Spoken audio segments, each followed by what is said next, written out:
اپنے گناہوں پہ استغفار اور اپنے رب کی ہر دم اپنے رب کا شکر، یہ وہ چیز ہے کہ جو انسان کو کبھی بھی پریشان اور مصیبت زدہ نہیں ہونے دیتی۔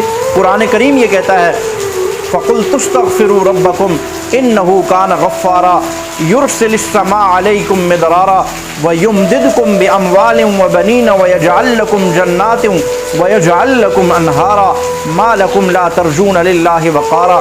اگر تم بارشیں چاہتے ہو استغفار کرو، اگر تم اولاد چاہتے ہو استغفار کرو، اگر تم مال و متاع و اسباب و ساز و سامان چاہتے ہو استغفار کی کثرت کرو۔ یہ تو قرآن بتاتا ہے وَيُرْسِلِ السَّمَاءَ عَلَيْكُمْ مِدْرَارًا، استغفار کرو اللہ آسمانوں سے بارشیں برسائے گا۔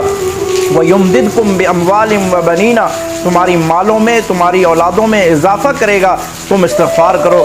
وَيَجْعَلْ لَكُمْ جَنَّاتٍ وَيَجْعَلْ لَكُمْ أَنْهَارًا، تمہارے لیے آئی ہو جاتی ہے۔ انسان نسیان سے نکلا ہے، نسیان بھول کو کہتے ہیں۔ انسان غلطی کا خطا کا پتلا ہے، غلطی ہو جاتی ہے۔ اللہ کے محبوب علیہ السلام نے فرمایا بہترین خطا کار وہ ہے جو اپنی خطاؤں پہ توبہ و استغفار کر لے، بہترین انسان ہے۔ غلطی ہو جانا بڑی بات نہیں ہے، غلطی پہ اڑ جانا، غلطی پہ ڈٹ جانا، اس پہ توبہ و استغفار نہ کرنا، یہ بڑی بری بات ہے۔ اس لیے غلطی ہو جائے تو اللہ سے رجوع کر کے معافی مانگ رہے۔ التائب من الذنب کمن لا ذنب لہ، نبی مکرم حضرت محمد مصطفیٰ صلی اللہ علیہ وسلم کا ارشاد گرامی ہے التائب من الذنب کمن لا ذنب لہ، جس نے گناہ سے توبہ کر لی، گناہ کر کے توبہ کر لی اور اس پہ توبہ استغفار اور اللہ سے معافی مانگ لی، فرمایا وہ ایسا ہے جیسا اس نے گناہ کیا ہی نہیں ہے۔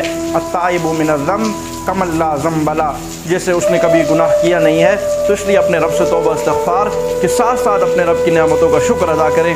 اللہ نے ہمارے اوپر فضل و کرم احسانات کی بارش برسائی، الحمدللہ علی کل حال۔ السلام علیکم ورحمۃ اللہ تعالی وبرکاتہ۔